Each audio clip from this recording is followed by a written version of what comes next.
आज आपल्याला बनवायची आहे मोड आलेल्या मुगाची एकदम चमचमीत आणि झणझणीत अशी रस्सा भाजी। सोप्या पद्धतीने आपल्याला एकदम मस्त अशी ही भाजी तयार करायची आहे। चला तर मग जास्त वेळ न घालता रेसिपीला सुरुवात करूया। आता ही भाजी तयार करण्यासाठी आपण या ठिकाणी मोड आलेले मूग घेतलेले आहेत। मुगाला छान मोड आलेले आहेत। मूग आपण सुरुवातीला 3 ते 4 तास भिजू घातले होते। त्यानंतर आपण मुगामधील पाणी काढून टाकलेले आहे। मूग आपण मोड येण्यासाठी रात्रभर झाकून ठेवले होते।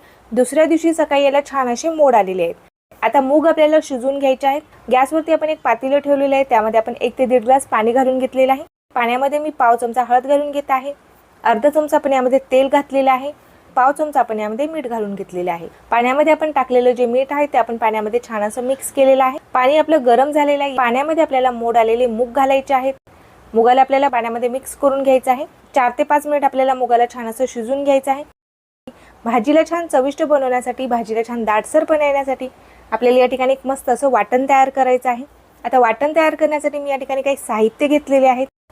मीडियम साईजचा एक कांदा मी या ठिकाणी उभ्या आकारामध्ये पातळ असा चिरून घेतलेला आहे। एक टमाटर मी या ठिकाणी बारीक चिरून घेतलेला आहे। ओल्या नारळाचा एक तुकडा मी किसून घेतलेला आहे। तो ओल्या नारळाचा आपण या ठिकाणी किस घेतलेला आहे। ओल्या नारळाच्या ऐवजी तुम्ही या ठिकाणी सुकं नारळ देखील वापरू शकता। तर ओल्या नारळामुळे भाजीला आणखीन छान चव येते। त्यानंतर आपण या ठिकाणी थोडीशी कोथिंबीर घेतलेली आहे। 7 ते 8 आपण लसणाच्या पाकळ्या घेतलेल्या आहेत। 2 ते 3 आपण अद्रकचे तुकडे घेतलेले आहेत। अर्धा चमचा आपण या ठिकाणी धने घेतलेले आहेत आणि अर्धा चमचा आपण या ठिकाणी जिरे घेतलेले आहेत। धने आणि जिरे आपल्याला या वाटण्यामध्ये वापरायचे आहेत। त्यामुळे आपल्याला भाजीमध्ये वेगळा धना पावडर किंवा जिरा पावडर वापरण्याची गरज नाही आहे।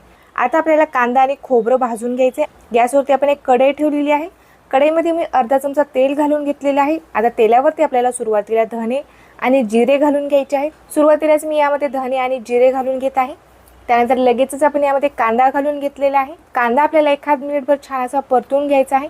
कांदा छान मऊ आणि सॉफ्ट झाला की लगेचच आपल्याला यामध्ये नारळाचा किस घालून घ्यायचा आहे। कांदा आणि खोबरं सोबत एकत्रित छान असं भाजलं जातं। डार्क रंग येईपर्यंत आपल्याला कांदा आणि खोबरं छान असं भाजून घ्यायचं आहे। तर बघू शकता तुम्ही आता कांदा आणि खोबरं आपले छान डार्क रंगामध्ये आपण भाजून घेतलेले आहे। आता यामध्ये आपल्याला लसणाच्या पाकळ्या घालून घ्यायच्या आहेत। गॅस मी आता बंद केलेला आहे। अद्रकचे 2 तुकडे घालून घेतलेले आहेत। सोबतच आपण कोथिंबीर घालून घेतलेली आहे। हा मसाला मिक्सरला छान बारीक असा वाटून घ्यायचा आहे। मिक्सरच्या जारमध्ये आपण टमाटर घालून घेतलेला आहे। टमाटर आपल्याला यामध्ये कच्चं वापरायचं आहे। त्यामुळे आपण मिक्सरच्या जारमध्ये सुरुवातीला टमाटर घातलेला आहे। त्यावरती आता हा भाजून घेतलेला मसाला टाकून घ्यायचा आहे आणि मिक्सरला आपल्याला 1 चमचाभर पाणी टाकून याला छान बारीक असं वाटून घ्यायचं आहे। तर आपण जे मूग शिजवण्यासाठी ठेवले होते ते मूग देखील आपले छान असे शिजलेले आहेत। मूग आपले छान 70 ते 80% शिजलेले आहेत। जास्तही आपल्याला मूग शिजवायचे नाहीये। भाजीच्या रस्स्यामध्ये आपल्याला बाकीचे राहिलेले जे मूग आहे ते शिजून घ्यायचे। गॅस मी बंद करून घेतलेला आहे। तर मसाला मी या ठिकाणी छान बारीक असा वाटून घेतलेला आहे। आता आपल्याला लगेचच भाजीला फोडणी देऊन घ्यायची आहे। कढईमध्ये आपण 2 ते 3 चमचे तेल घातलेले आहे। तेल छान तापलेले आहे। यामध्ये मी अर्धा चमचा मोहरी घालून घेतलेली आहे। मोहरी आपल्याला छान फुटू द्यायची आहे। त्यानंतर आपण यामध्ये जिरे घालून घेतलेले आहेत। जिरेही आपले छान फुललेले आहेत। आता तयार करून घेतलेले जे वाटण आहे ते वाटण आपल्याला यामध्ये घालून घ्यायचं आहे।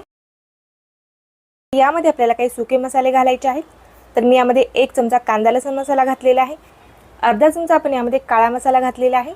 दोन्ही मसाले मी या ठिकाणी घरी तयार केलेले आहेत। त्यामुळे मसाल्याला चव छान आहे। मसाल्यामुळे आपल्या भाजीला रंग देखील एकदम छान सुरेख असा येतो। यामध्ये आपण अर्धा चमचा लाल तिखट घालून घेतलेला आहे। अगदी थोडीशी आपण यामध्ये हळद घातलेली आहे। मूग शिजवताना देखील आपण हळद घातली होती। त्यामुळे मी अगदी थोडीशी यामध्ये हळद घातलेली आहे। यामध्ये मी काही कढीपत्त्याची पाने घालून घेत आहे। आता मसाला आपल्याला छान तेल सुटेपर्यंत परतून घ्यायचा आहे। तर मस्त असं आपण 2 ते 3 मिनिट मसाला परतून घेतलेला आहे। मसाल्यामधून आता छान तेल सुटलेलं आहे। जे मूग आपण शिजवून घेतलेले आहेत ते मूग आपल्याला यामध्ये घालून घ्यायचे आहे। मूग शिजवलेलं पाणी देखील आपल्याला यामध्ये घालायचं आहे। तर गरजेनुसार आपल्याला यामध्ये आणखीन पाणी घालायचं आहे। आणखीन मी यामध्ये अर्धा ते 1 ग्लास पाणी घातलेलं आहे। भाजी तुम्हाला किती पातळ पाहिजे त्यानुसार तुम्ही यामध्ये पाणी ॲड करा। तर आता मी यामध्ये 1 ग्लास पाणी घालून घेतलेलं आहे। भाजीला पण छान असं मिक्स करून घेतलेलं आहे।